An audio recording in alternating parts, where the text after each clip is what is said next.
I want to speak to you tonight about the troubling events of the past week. As I have said, the incursion of the U.S. Capitol struck at the very heart of our republic. It angered and appalled millions of Americans across the political spectrum. I want to be very clear. I unequivocally condemn the violence that we saw last week. Violence and vandalism have absolutely no place in our country and no place in our movement.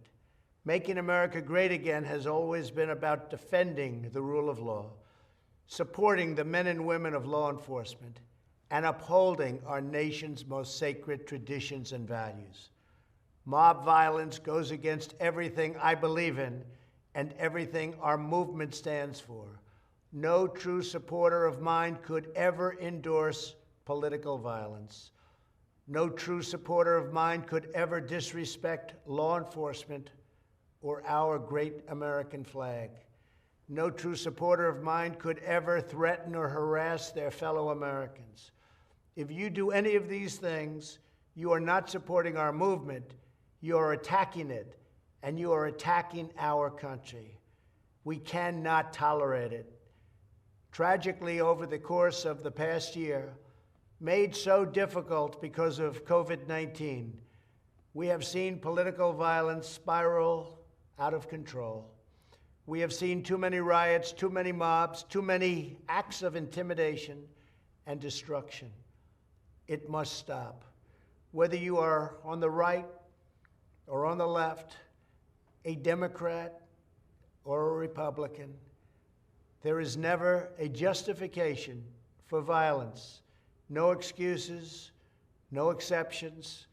America is a nation of laws. Those who engaged in the attacks last week will be brought to justice. Now I am asking everyone who has ever believed in our agenda to be thinking of ways to ease tensions, calm tempers, and help to promote peace in our country.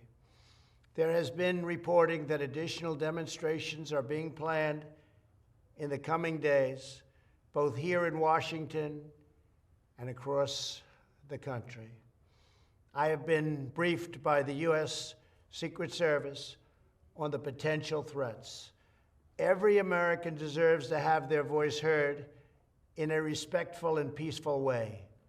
That is your First Amendment right. But I cannot emphasize that there must be no violence, no law-breaking, and no vandalism of any kind. Everyone must follow our laws and obey the instructions of law enforcement. I have directed federal agencies to use all necessary resources to maintain order. In Washington, D.C., we are bringing in thousands of National Guard members to secure the city and ensure that a transition can occur safely and without incident. Like all of you, I was shocked and deeply saddened by the calamity at the Capitol last week. I want to thank the hundreds of millions of incredible American citizens who have responded to this moment with calm, moderation, and grace. We will get through this challenge just like we always do. I also want to say a few words about the unprecedented assault on free speech we have seen in recent days. These are tense and difficult times. The efforts to censor, cancel, and blacklist our fellow citizens are wrong, and they are dangerous. What is needed now is for us to listen to one another, not to silence one another. All of us can choose by our actions to rise above the rancor and find common ground and shared purpose.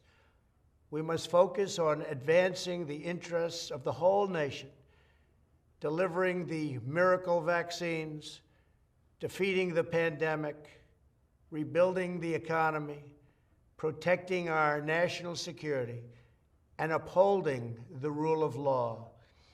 Today, I am calling on all Americans to overcome the passions of the moment and join together as one American people. let us choose to move forward united for the good of our families, our communities, and our country. Thank you, God bless you, and God bless America.